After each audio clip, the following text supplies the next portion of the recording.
ఇక్కడ ఒక్క విషయం మీ ముందు ఉంచుతున్నాను. కొంతమంది యేసు ప్రభు వారు 2000 సంవత్సరాల క్రితమే కదా వచ్చింది, అంతకుముందు నుంచి ఎవరున్నారు అని అడుగుతారు, అనుకునేవాళ్ళు చెప్పుకుంటున్నారు. ఇది ఏదో తెలియని వాళ్ళు చెప్తూ ఉంటారు. కానీ యేసు ప్రభు వారు అంతకుముందు ఆత్మరూపే ఉన్నాడు.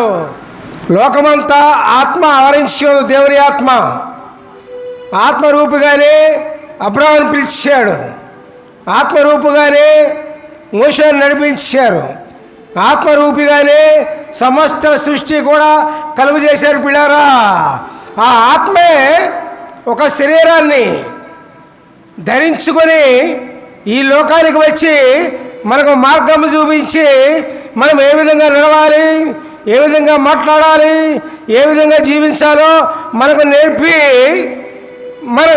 ఆయన మరణించి మూడవ నాడు తిరిగి లేచారు మన పాపముల పరిహారం కోసం. ప్రియులారా, దేవునికి స్తోత్రం. ఈ సంగతి గుర్తించుకోవాలి. ఆదిలో ఆత్మ అయిన దేవుడే శరీరధారి అయిన యేసుప్రభు వారు. ప్రియులారా, ఇది అనేక మంది అనేక విధములుగా అర్థం చేసుకుంటారు, అనేక విధాలుగా చెప్పుకుంటారు. అది కాదు.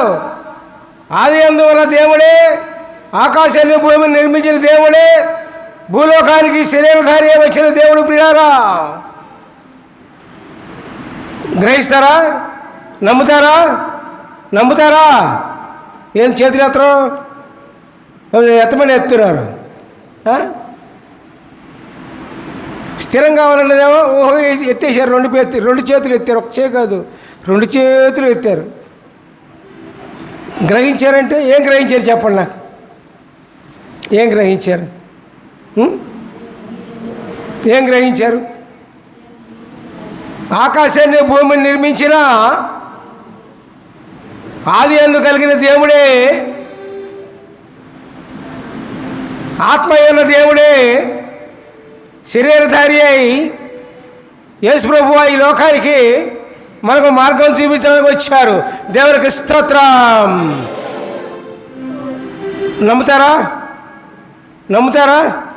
మీకు డౌట్గానే ఉందండి. మీ డౌట్ ఎట్లా తీర్చాలి?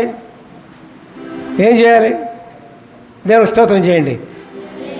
ఆయనను అటువంటి మహాదేవుణ్ణి మనం ప్రేమించాలి.